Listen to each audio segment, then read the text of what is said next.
Hello అస్సలం అయికుం అందరికీ welcome back to my channel Shabana Asad crazy vlogs. రండి ఈరోజు అయితే క్రేజీగా క్రిస్పీగా దోశలు ఎలా చేయాలో చూసేద్దాం. అలాగే నా వీడియోలు మీకు నచ్చుతున్నట్లయితే ప్లీజ్ అండి నా ఛానల్ని సబ్స్క్రైబ్ చేసి నాకు సపోర్ట్ చేయండి. 1 కప్పు మినప్పప్పుని, అలాగే 2 కప్పుల బియ్యాన్ని, 1/2 కప్పు శనగపప్పుని, కొద్దిగా మెంతులు వేసి చక్కగా నానబెట్టండి.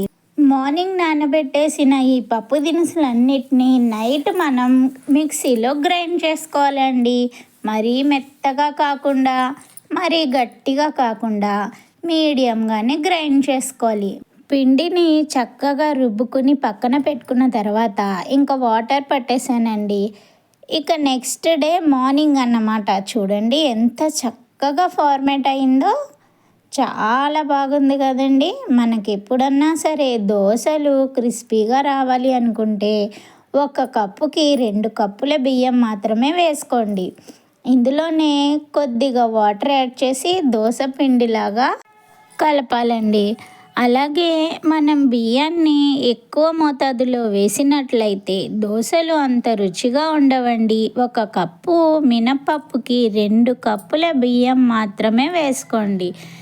అలాగే ఇంకో చిన్న చిట్కా ఏంటంటే, మీకు హోటల్లో లాగా చక్కగా ఎర్రగా దోశ కాలాలి అని అనుకుంటే అందులో కొద్దిగా ఉప్మా రవ్వని వేసుకోండి. ఉప్మా రవ్వ వేసి చక్కగా కలుపుకుని దోశలు వేస్తే మీకు హోటల్లో దోశల్లాగా ఎర్రగా వస్తాయండి. చూడండి, దోశ పెనం పెట్టుకుని చక్కగా దోశలు వేసేసుకోవడమే. Crispy and tasty and easy దోశలు రెడీ. అలాగే మీతో ఒక విషయం షేర్ చేయాలండి. మొన్న ఫోన్లో వీడియోస్ చూస్తుంటే ఒక వీడియో వచ్చిందండి. పేరెంట్స్ వాళ్ళ బాబుని హాస్టల్లో వేశారంటండి. అయితే 5 డేస్ నుంచి బాబు ఫోన్ చేయట్లేదేంటా అని చెప్పి పేరెంట్స్ హాస్టల్కి వెళ్ళి చూస్తే అక్కడ బాబు మిస్సింగ్ అంట. స్టాఫ్ని అడిగితే 5 రోజుల తర్వాత వాళ్ళు చెప్పే సమాధానం విని పేరెంట్స్ షాక్ అయ్యారండి. ఏంటంటే బాబు లేడు, పారిపోయాడు అని చెప్పారంట. వాళ్ళు చాలా బాధతో ఏడుస్తూ, లేదండి మా బాబు అలా చేయడు అంటే, లేదండి పారిపోయాడు అని చెప్పారంట. వాళ్ళు కేసు నమోదు చేశారు. అయితే బాబు పారిపోయినట్టు ఎక్కడా లేదంటండి.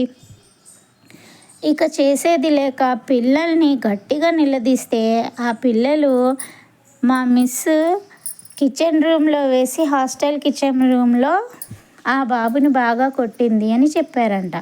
మరి ఆ బాబు ఏమయ్యాడో ఏంటో ఎవరికీ తెలియట్లేదండి.